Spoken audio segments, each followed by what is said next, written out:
আল্লাহর হাবিব সাল্লাল্লাহু আলাইহি সাল্লাম বলতেছে মাঝে মাঝে সুযোগ পাইলে আম্মা আব্বার কদমে চুম্বন দিবে একটা কারণে, কারণ আম্মা আব্বার কদমে চুম্মা দিলে আল্লাহর জান্নাতের চৌকাঠে চুমা দেওয়ার সওয়াব পাওয়া যায়। জবান করে জোরে জোরে বলা যাবে কি সুবহানাল্লাহ।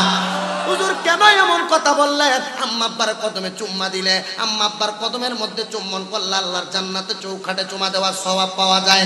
আল্লাহর হাবিব সাল্লাল্লাহু আলাইহি ওয়াসাল্লামের একজন সাহাবী যখন নবীজি মক্কা থেকে মদিনাতে হিজরত করে আগমন করলেন, ওই সাহাবী ডাক দিয়া কই, ইয়া রাসূলুল্লাহ, ইয়া হাবিবাল্লাহ, আপনি যখন মদিনা থেকে মক্কাতে যাবেন আপনার সঙ্গী বানায় আপনি আমাকে মক্কাতে নিয়ে যাবেন। আল্লাহর হাবিব তার দোয়াটা কবুল করলেন আর তাকে মক্কায় নিয়ে যাওয়ার অনুমতি প্রদান করলেন।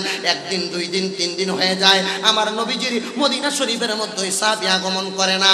আমার নবীজি ওই সাহাবীকে ছেড়ে নবী একা একা মক্কার দিকে রওনা করলেন। আমার নবীজি রাহমাতুল লিল আলামিন নবীর সাহাবীর কানে খবর গেল, ওরে সাহাবী, আমার নবী তো তোমাকে ফেলে দিয়ে মক্কায় চলে যাচ্ছে।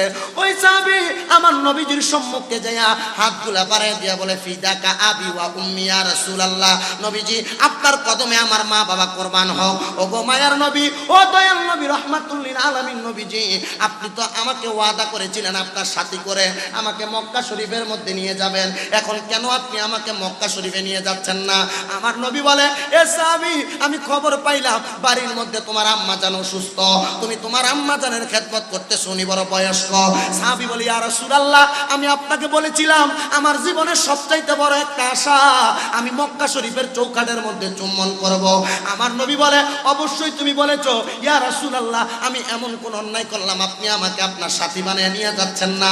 আমার নবী কয়, কোনো অন্যায় না ও সাহাবী, তুমি মক্কা শরীফের চৌকাঠে চুম্বন করার চাইতে তোমার আম্মা জানের কদমে চুম্বন করা তোমার জন্য সবচেয়ে ভালো।